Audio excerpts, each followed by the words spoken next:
The rain hadn't stopped for 3 days. Evelyn sat alone at her kitchen table, the dim yellow bulb above flickering like a dying heartbeat. Steam curled from a chipped coffee mug, cold now, but she hadn't touched it. Her hands rested on the worn wood, knuckles white, eyes fixed on the phone lying face up in front of her. It buzzed again. A name flashed across the screen. Marcus. Her son. Not Nom or Mama or even Hey, just Marcus, a la Mila K if they were strangers exchanging business calls. The 3rd time tonight, the 7th this week. She didn't move. Outside, thunder cracked like a whip across the sky. A gust of wind rattled the loose window pane, sending a shiver through the old house. The same house she'd scrubbed floors in, patched walls in, cried herself to sleep in, all so he could walk out of it with his head high and never look back. The voicemail icon blinked red. She knew what it would say before she even heard it. Desperate, smooth, full of practiced charm. The voice he used when he needed something. Not the one he used when he was 6 and scraped his knee running to her arms. Not the one that whispered, "I love you, Mama," before bed. No, this voice only came when the world had turned its back on him. And now, after everything, after the whispers at church picnics, the sideways glances from neighbors, the cruel laugh of his aunt saying, "She's not real mom material. Look at her hands. Look at her shoes." He was calling her. Evelyn exhaled slowly, her breath fogging the air just slightly in the chill of the room. She reached out, but not to answer. Her thumb hovered over the screen, then slid left. Decline. Silence swallowed the room again, heavier than before. Somewhere, miles away, Marcus stared at his own phone, heart pounding, waiting for the woman who gave him life to pick up. He didn't know, couldn't possibly know, that the most powerful thing she would ever give him wasn't money or rescue or forgiveness. It was silence. And in that silence, everything he thought he knew about love, family, and consequence 3 years earlier, would begin to unravel. The hospital room smelled of antiseptic and hope. Evelyn, just 19, held Marcus for the first time. Tiny, red-faced, screaming like the world owed him something. His fingers curled around hers with a strength that surprised her. She whispered into the soft crown of his head, "I got you, baby. Always." She didn't know then that always would mean working double shifts at the laundry while he slept in a bassinet made from a dresser drawer. That always would mean walking 2 miles in snow because the bus fare went to his antibiotics. That always would mean smiling through tears when other mothers at school pickup wore designer coats and talked about vacations, while she patched his shoes with duct tape and prayed no one noticed. His father? Gone before Marcus turned 1. Left a note that said, "Not cut out for this," and vanished into the Chicago wind like smoke. But Evelyn stayed. She cleaned office buildings until her knees bled. She saved every spare quarter in a Folgers can labeled Marcus, College. She skipped meals so he could have hot dogs on his birthday. When he got lice in 3rd grade, she stayed up all night combing his hair with vinegar and tears, whispering, "You're still my prince." And he believed her. For a while. Then came middle school, the age when children start measuring their parents against the world's invisible ruler. He came home one day, eyes downcast, backpack dragging. "Mom, why don't we ever go to nice places like Jason's family?" She knelt, wiped his cheek with her thumb, rough from bleach and soap, and said, "Because our love's nicer than any place, baby." He nodded, but something had shifted. By high school, he stopped inviting friends over, said their house was too small, too quiet, too her. She found crumpled flyers for parent-teacher conferences in his trash, saw him flinch when she waved at him from the parking lot in her janitor uniform. Still, she showed up. Every game, every recital, every award ceremony, even when he sat 3 rows away and pretended not to see her. And when graduation came, she stood in the back, clapping until her hands stung, watching him stride across the stage in a cap too big for his head. He scanned the crowd, once, twice, but never found her eyes. That night, she cooked his favorite, fried chicken, mac and cheese, peach cobbler. He ate quickly, barely speaking. "I'm moving out Monday," he said between bites. "Got a roommate in the city." She nodded, stirring her tea. You excited? Yeah. He paused. Thanks for everything. It sounded like goodbye. She wanted to say, don't forget who held you when the world was too loud. She wanted to say, I'm still here, even if you stop looking. But she just smiled. Call me when you get there, okay? He did. Once. Then silence. Until tonight. Until the rain. Until the phone buzzed with a name she'd kept in her heart long after he'd erased her from his life. And now, a lysis lightning split the sky outside. Evelyn stared at the dark screen and wondered if he remembered the last thing she ever told him before he left. No matter where you go, I'll always be your home. He just never realized home wasn't a place you could block on your phone. It hardened. At first, Marcus called every few weeks. Short calls, polite. Hey, Mom, just checking in. He'd talk about his new job at a tech startup, his downtown apartment with the skyline view, his friends who wore watches that cost more than Evelyn's monthly rent. She listened, smiling into the phone, asking gentle questions, never mentioning the leak in her roof or the way her back ached after mopping hospital hallways until 2 a.m. She didn't want to be a burden. But slowly, the calls became monthly, then quarterly, then silence. She still sent things, small packages wrapped in brown paper, a handmade quilt for his birthday, a jar of her famous peach preserves, a photo she'd taken of him at age 7, grinning on a swing she'd built from scrap wood, captioned on the back, "You were always flying, baby." He never acknowledged them. Not a thank you, not even a got it. But Evelyn kept sending, because love, to her, wasn't transactional. It was a quiet river, flowing whether anyone drank from it or not. Then came social media. One rainy Tuesday, while waiting for the bus with wet shoes and aching feet, she saw it. A photo of Marcus at some rooftop party, arm around a woman in a sequin dress, champagne flute raised, caption, "Living my best life. #blessed, #no looking back." Her thumb hovered over the screen. She wanted to comment. "So proud of you, maybe," or just a heart. But then she noticed the comments beneath. A cousin wrote, "Wow, Marcus, you really made it out of that mess, huh?" Another replied, "Yeah, imagine being stuck with her forever. Girl couldn't even afford matching curtains." Evelyn's breath caught. She scrolled further. There it was, a post from 2 years ago, now buried but still visible. A throwback photo of her at his high school graduation, standing alone in her faded floral dress, holding a wilting bouquet. Someone had screenshotted it and reposted with the caption, "This is what real mom material looks like? LOL. No wonder he ghosted her." Likes, 287. Comments, "Deadbeat moms come in all forms. Bet she spent his college fund on cigarettes. He dodged a bullet." Evelyn closed the app, stood up, walked the rest of the way home in the rain, even though the bus finally came. That night, she sat at her kitchen table, the same one where she'd once helped him with math homework, and opened her old savings account book. Page after page of tiny deposits, $15 here, $20 there, all labeled for Marcus. She'd never touched it, not even when the furnace broke, not even when the doctor said she needed surgery. Now she stared at the total, $8,432.76. Enough for a down payment on something, enough to help someone start over.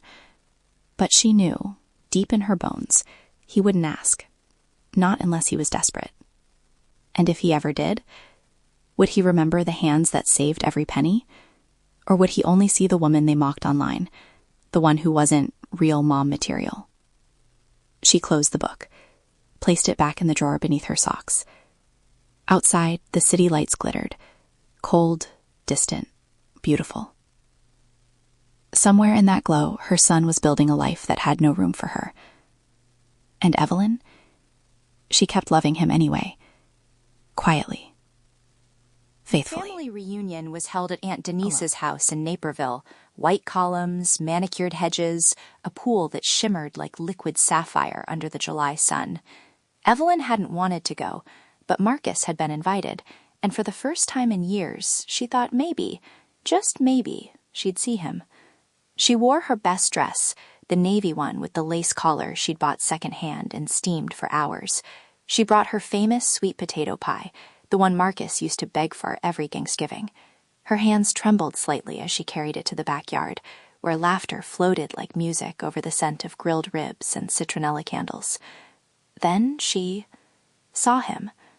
Marcus stood near the patio bar, laughing with cousins she barely recognized, wearing a crisp white shirt that probably cost more than her weekly paycheck. He looked older, sharper, like he belonged in a magazine, not in the same world as her worn shoes and tired eyes. Her heart leapt. She took a step forward. And froze. Because Aunt Denise had just turned to a group of women by the hydrangeas, glass of rosé in hand, voice carrying just loud enough to slice through the summer air. Honestly, I don't know how she even shows her face. Raising those boys like that? No structure, no class. You can see it in them. Always chasing validation. Always trying too hard. She took a sip, then added with a smirk. I mean, look at Marcus. All that charm. Compensating. Deep down, he knows he didn't get real mothering. Not like my girls. A murmur of agreement rippled through the circle. Evelyn's pie suddenly felt heavy in her arms. She glanced toward Marcus. Had he heard? He had.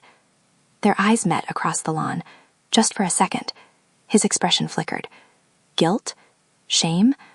Then something colder. He looked away, took a long drink, laughed at something someone said, a little too loudly. No defense. No, that's my mother you're talking about. Just silence. And in that moment, Evelyn understood. He didn't just accept their judgment. He needed it. Because if she was the failure, then his distance wasn't cruelty. It was survival. She set the pie down on an empty table. Didn't say a word to anyone. Walked back to her old Corolla, the one with the duct-taped bumper and seats that sagged like tired shoulders. As she drove away, she passed Marcus again near the driveway. He was lighting a cigarette, eyes on the ground. She slowed. For a heartbeat, she thought he might look up, might run after her, might say, "Wait, Mama, I'm sorry." But he didn't. So she kept driving. That night, she ate a slice of leftover pie alone in the dark. It tasted like ash. And for the first time since he was born, Evelyn let herself cry, not for what she'd lost, but for what he'd never known. That real mothering isn't about matching curtains or designer handbags. It's showing up when no one's watching. It's loving when it's not returned. It's standing in the rain so your child stays dry, even if they never thank you for it. The years folded into each other like worn laundry, quiet, repetitive, heavy with unspoken things. Marcus moved to Los Angeles, changed his last name on social media to Mark Sterling, posted photos from rooftop bars, art galleries, luxury car rentals. His sister, Tasha, followed suit, became a lifestyle influencer, her feed a curated dream of brunches, boutique hotels, and hashtag gratitude captions that never mentioned the woman who once sold her wedding ring to buy her first laptop. Evelyn watched from the shadows of her small Chicago apartment, her phone screen dim in the dark. She never commented, never liked, but she saved every post, every smile, every glimpse of the life they built without her. And still, she sent money. Not much, just enough. Every month, like clockwork, she transferred $75 from her cleaning job paycheck to a prepaid card she kept hidden in her Bible, under Psalms 27. Though my mother and father forsake me, the Lord will receive me. She'd laugh bitterly at that verse sometimes. If only they knew. She never told them about the card, never asked for thanks. It was her secret act of love, a silent lifeline cast across the chasm they dug between them. Once, during a brutal winter, she saw Tasha post about her car breaking down. Stranded again. Adulting is hard, hashtag broke girl problems. 2 days later, Evelyn wired $300 to a local mechanic under a fake name. The receipt she tucked into her shoebox of memories, labeled simply, "For Tasha's car, Jan 2023. Another time, Marcus tweeted, "Feeling lost. Anyone else think success is empty?" That night, Evelyn mailed him a letter, not to his flashy downtown address, but to the old P.O. box he'd used in college. Inside, no return address, just a single pressed magnolia flower, his favorite as a boy, and a note, "You are never alone, even when you feel it." She never knew if he got it, but she kept giving. Because love to Evelyn wasn't about being seen. It was about seeing their struggles, their loneliness, their hunger for something real, and offering it anyway, even if they couldn't recognize it. Then came the day she found out Marcus had been evicted. A mutual acquaintance, a former neighbor, mentioned it casually at the grocery store. "Heard your boy's couch surfing now. Something about rent?" Shame. He seemed to have it all. Evelyn's hands tightened around her shopping basket. That night, she added $200 to the prepaid card, left it active, waited. He never used it. Instead, he posted a video titled "Starting Over After Rock Bottom," smiling bravely into the camera, talking about lessons learned and new beginnings. No mention of who might have held him up before he fell. No acknowledgement of the quiet hand that kept reaching out in the dark. And Evelyn? She watched the video 3 times, then turned off the light, sat in silence, and whispered to the empty room, "I'm still here, baby, even if you don't know it, even if you don't want me to be." She didn't know then that soon, very soon, he would need her more than ever. And this time, glittered like she a wouldn't promise and lied just a Lysolum beautifully. Marcus and Tasha lived in a sleek Silver Lake loft with floor-to-ceiling windows and a balcony that overlooked the city's electric pulse. On Instagram, their life was perfection. Avocado toast on marble counters, sunset yoga poses, designer sunglasses perched on rented convertibles. Their captions sang of freedom, abundance, and manifesting dreams. That behind the filters, the truth was fraying at the edges. Marcus's tech startup was a shell company, a front for a high-yield investment scheme that promised 20% returns in 30 days.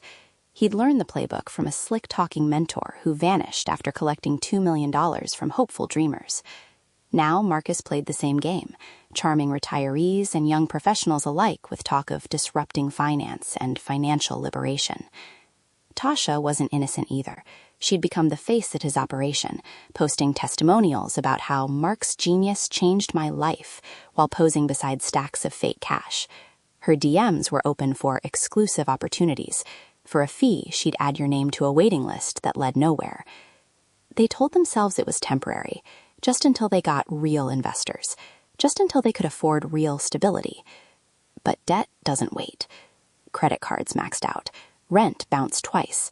The landlord threatened eviction. Marcus pawned his watch. Tasha sold her designer bags on consignment for half their value. Still, they posted, because online they were still winning. One night, drunk on cheap wine and desperation, Tasha whispered, "What if someone finds out?" Marcus lit another cigarette, eyes hollow. "No one will. We're too good at this." But karma doesn't care about aesthetics.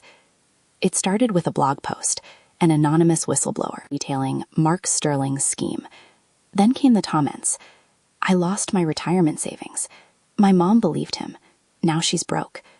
Then the news picked it up. Then the FBI. The raid happened at dawn. Black SUVs, men in dark jackets, a battering ram on their door. Marcus and Tasha were dragged out in handcuffs, still in pajamas, phones confiscated, laptops seized. Neighbors watched from behind blinds. Someone filmed it on Snapchat. By noon, #MarkSterlingScam was trending. Their accounts were deleted, their followers gone. Their empire, exposed alayhi salam, smoke and mirrors, built on other people's trust and their own mothers' silent sacrifices. They sat in separate holding cells, cold metal benches biting into their skin. Neither spoke, but both thought the same thing. Who can get us out of this? And in that moment, humiliated, terrified, utterly alone, The only name that came to mind was the one they'd spent years pretending didn't exist. Evelyn. Mama. The one they'd called not real mom material. Now, with bail set at $50,000 each, they had one last hope. And for the first time in years, they reached for 3:17 a.m. Evelyn was already awake. She hadn't slept through the night in years. But the shrill ring still startled her. She knew before she even looked. Tasha. She let it go to voicemail. Then Marcus called. Then Tasha again. Then a text from Marcus. Mom, please, it's an emergency. Pick up.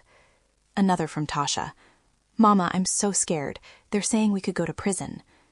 Evelyn sat on the edge of her bed, the glow of her phone casting long shadows across the room. Outside, the city slept. Inside, her heart hammered like a trapped bird. She opened her browser, typed Mark Sterling scam. The headlines hit like punches. Fake financier and influencer sister arrested in $4 million fraud scheme. Victims speak out. They stole my life savings. Mark Sterling exposed, the man behind the mask. She clicked on a video. There was Marcus, her baby boy, smiling into the camera, promising wealth, security, freedom. His eyes were sharp, confident, empty. She closed it. Then she opened her savings account. $8,432.76.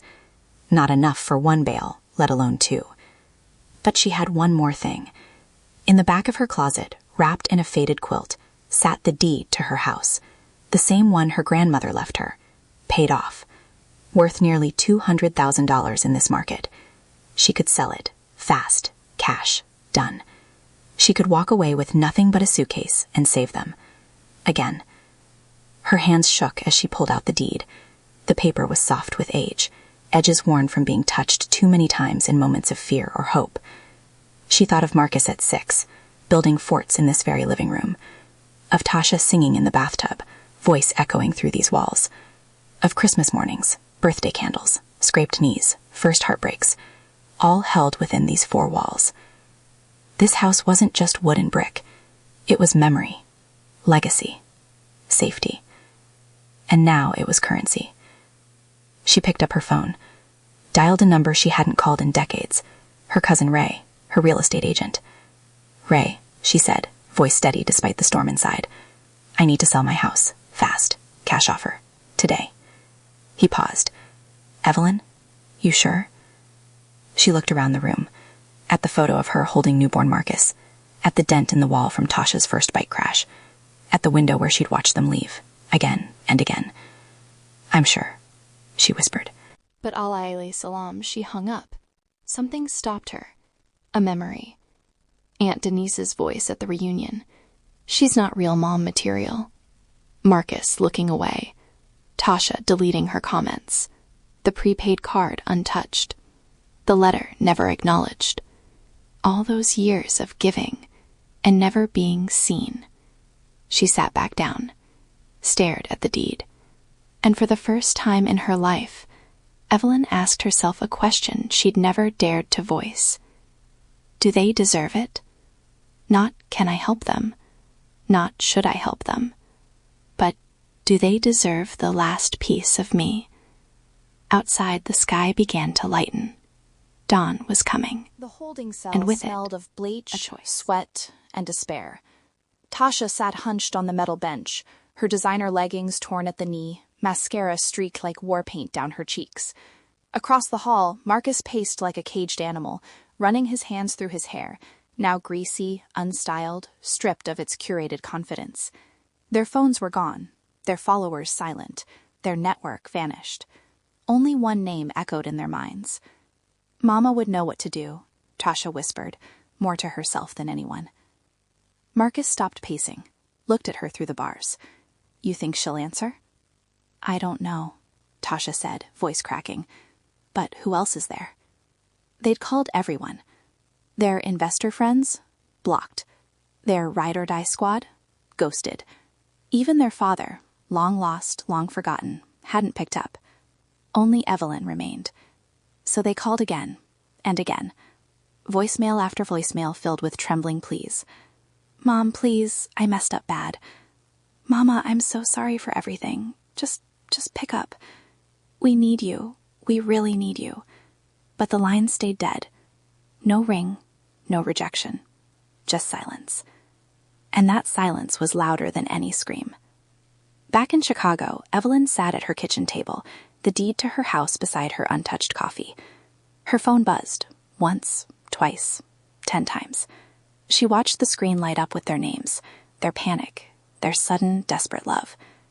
She remembered the night Marcus was born, the way he'd gripped her finger like it was like it were this world. She remembered Tasha's first word, Mama.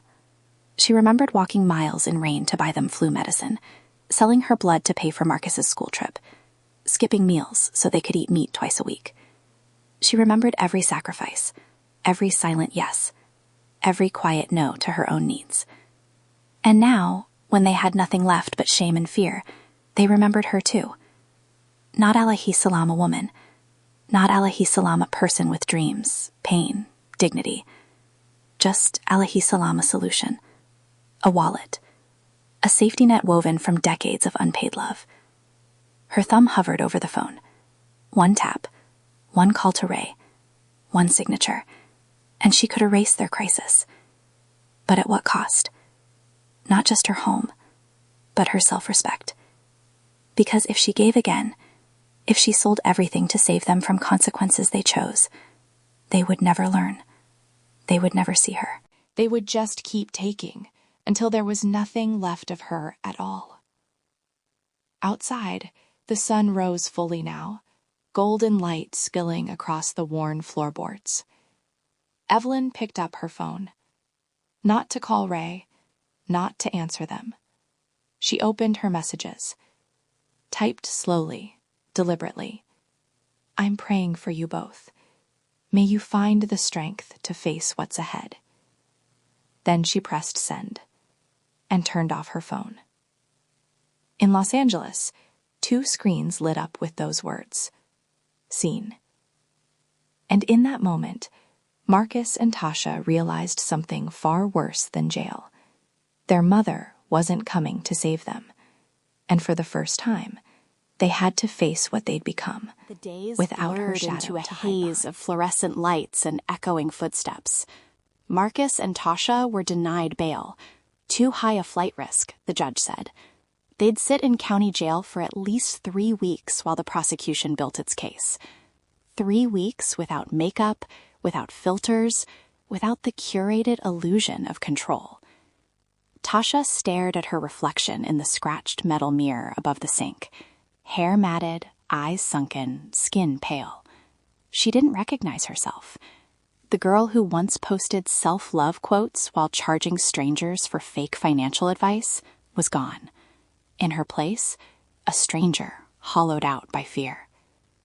Marcus sat on his bunk, replaying every lie he'd told, every promise he'd broken, not just to investors, but to himself. He thought of the retired teacher who'd invested her husband's life insurance, the single mom who maxed out credit cards hoping to change her kid's future. He'd looked them in the eye and said, "Trust me." And now, no one trusted him, not even his own blood, because Mama hadn't come. That truth cut deeper than the orange jumpsuit or the cold concrete floor. Back in Chicago, Evelyn walked through her house like a ghost. She ran her fingers over the kitchen counter where she taught Marcus to make pancakes. She paused in Tasha's old room, now a storage space, where posters of pop stars still clung to the walls. She stood in the doorway of her bedroom, where she'd cried herself to sleep more nights than she could count. She hadn't sold it. Not yet. But the offer was on the table, $185,000, cash, closing in 48 hours. All she had to do was sign. She sat on her porch that evening, watching fireflies blink in the gathering dusk. A neighbor waved. She smiled back, but inside, a war raged. One voice whispered, "They're your children. Blood is thicker than pride." Another answered, "Love isn't weakness. Sometimes love means letting them fall so they can learn to stand." She thought of all the times she'd shielded them, from bullies, from failure, from consequences. Had she protected them, or enabled them? Had her endless giving taught them gratitude or entitlement? She remembered Marcus, age 10, after he broke a neighbor's window with a baseball. She'd worked extra shifts to pay for it, then told him, "It's okay, baby, I've got you." He never apologized to the neighbor. She remembered Tasha failing math, begging her to forge a parent's signature on the report card. Evelyn did it, then stayed up all night tutoring her. Tasha passed, but never thanked her. Now, Alahi Salam, adults, they'd done something far worse than breaking a window or faking a grade. They'd stolen dreams, and still, they expected her to fix it. Evelyn closed her eyes. The wind carried the scent of rain. Somewhere, her children were learning what it meant to be truly alone. And she? She was learning what it meant to love without losing herself. She went inside, picked up the deed, and placed it back in the closet. This time, Evelyn's 50th birthday she didn't came take it and out. went like a quiet sigh. No balloons, no cake, no calls. She'd woken before dawn, brewed weak coffee, and sat by the window watching sparrows fight over crumbs on the sidewalk. She remembered planning this milestone for years, imagining Marcus and Tasha surprising her with a weekend trip, or at least a video call with candles and laughter. Instead, her phone stayed dark. Not even a "Happy birthday, Mom" from a distant cousin. She didn't blame them. Birthdays were easy to forget when you lived in someone else's shadow, and Evelyn had spent decades making herself small so her children could shine. But that night, she allowed herself one indulgence. She pulled out an old shoebox from under her bed, filled not with jewelry or money, but with scraps of their lives. A crayon drawing from Marcus, "My mama is the best in the world."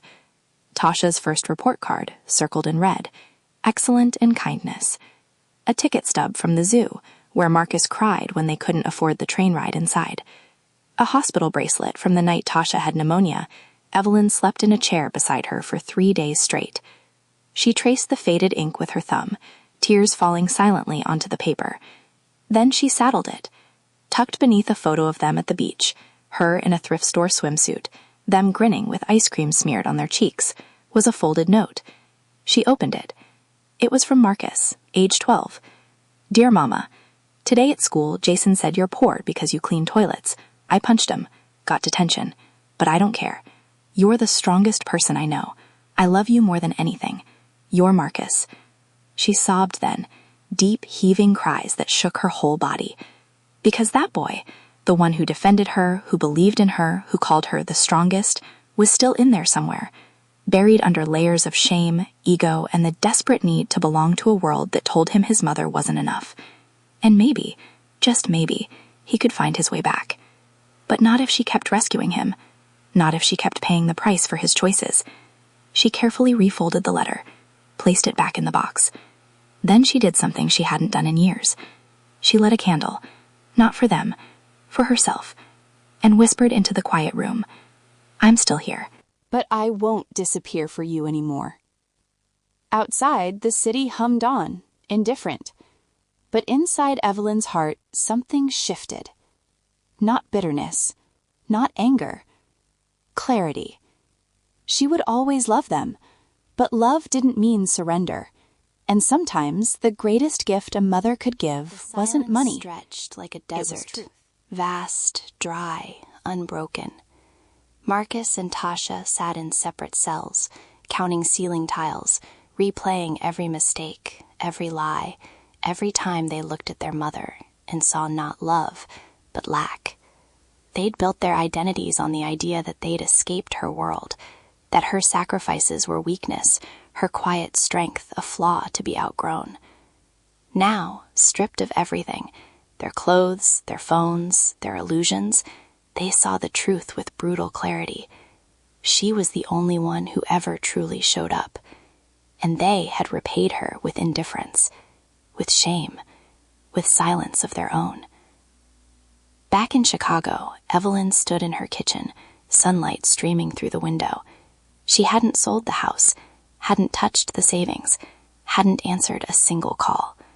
But she hadn't stopped thinking about them, Every morning she brewed 3 cups of coffee, out of habit, then poured 2 down the sink.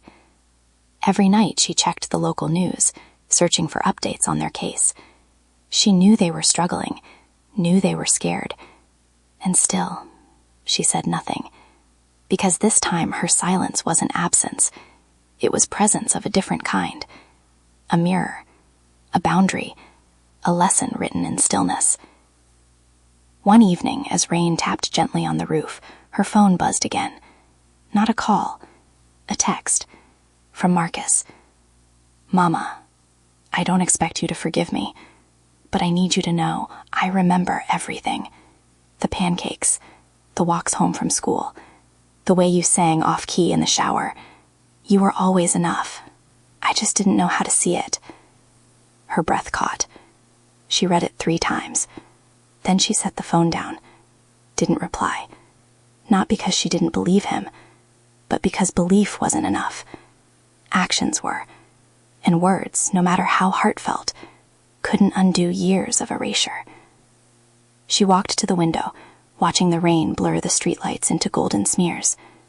Somewhere out there, her children were learning what it meant to face consequences, to sit with regret, to realize that love isn't a safety net, it's a foundation, and they'd spent years building on sand. She closed her eyes, whispered, "I'm still here." But this time she didn't say it for them. She said it for herself. Because for the first time in decades, Evelyn wasn't waiting for them to come back. She was finally coming home Jail felt to like herself. 3 lifetimes. Marcus lost 15 pounds. Tasha stopped caring about her hair. The world outside moved on. New scandals, new trends, new faces. But inside those concrete walls, time slowed to a crawl, forcing them to sit with the wreckage they'd made. They weren't just facing legal consequences. They were facing themselves. Marcus replayed every investor's face, the hope in their eyes, the trust they placed in his polished lies. He remembered the retired nurse who said, "This is my grandchildren's college fund." He'd nodded, smiled, taken the check. Now he couldn't sleep. Tasha scrolled through old posts in her mind, her fake abundance quotes, her staged photos of luxury, her smug captions about hustle culture. She'd sold a fantasy built on other people's desperation. And for what? A rented loft? A designer handbag that now in evidence? Worse than shame was the realization. Their mother had lived with less and given more than they ever had. And they'd mocked her for it. When they were finally released on bail, thanks to a small bond from a distant relative they hadn't spoken to in years, they walked out into blinding sunlight, squinting like newborns. No reporters, no crowd. Just a bus stop and a long ride home to a city that no longer welcomed them. Their social media was gone, their friends vanished, their reputations ruined. But something else was gone too. The illusion that success was measured in likes, followers, or square footage. For the first time, they saw clearly. The woman they dismissed as not real mom material had been the only real thing in their lives. She'd never lied, never pretended, never asked for applause. She just loved. Quietly, relentlessly, unconditionally, even when they didn't deserve it. And now, stripped bare of everything, they understood. Her silence wasn't rejection. It was the loudest truth they'd ever heard. Because if she wouldn't save them, maybe they needed to save themselves. Maybe they needed to earn the right to call her mama again, not as a habit, but as an honor. That night, sitting on the floor of a borrowed apartment, Marcus turned to Tasha. "We have to go back," he said, voice raw. "We have to see her." Tasha nodded, tears streaming. But what if she won't open the door? Marcus looked down at his hands, no longer soft from privilege, but rough from regret. "Then we'll wait," he said. "Alayhi salam, it takes." Because some lessons can't be taught. They have to be lived. The bus ride from Los And Angeles theirs to had Chicago just took 2 days. Marcus and Tasha sat in the back, shoulders hunched, faces hidden behind hoodies they'd bought at a thrift store with their last $20. No designer labels, no curated aesthetic. Just two broken people carrying suitcases full of shame and one fragile hope. They didn't talk much. What was there to say? Apologies felt too small for what they'd done. Promises felt hollow when trust had been shattered. All they had was silence, and the quiet understanding that if their mother turned them away, they'd deserve it. When they finally stood outside her house, same peeling paint, same overgrown garden, same creaky porch swing, they froze. This was it. The place where they'd learned to walk, to laugh, to lie. The place they'd left without looking back. Marcus raised a trembling hand to knock, but before he could, the door opened. Evelyn stood there. Not in tears, not in anger, just present. Her hair was grayer than they remembered, her eyes tired but clear. She wore a simple cotton dress, apron tied around her waist, flour dusting her knuckles. She'd been baking. For a long moment, no one spoke. Then Tasha broke. "Mama," she sobbed, falling to her knees on the porch. "I'm so sorry. We're so sorry. We don't deserve you. We never did." Marcus couldn't speak. He just stared at his mother, the woman who'd carried him, fed him, forgiven him 1,000 times, and saw her, for the first time, not her poverty, but her dignity, not her simplicity, but her strength. Evelyn looked at them, really looked. She saw the weight they carried, the regret in their posture, the rawness in their eyes, and she knew they weren't here for money. They were here because they finally saw her. But she didn't open her arms. She didn't say, "It's okay." Instead, she stepped onto the porch, crossed her arms, and said softly, "You hurt people, good people. You used your name, the name I gave you, to steal dreams." Marcus flinched. "I know. You made me a punchline," she continued, voice steady. Tasha buried her face in her hands. "We were stupid, arrogant, blind." Evelyn nodded slowly. Then she looked past them, toward the street, as if speaking to the wind. Love isn't just saying sorry.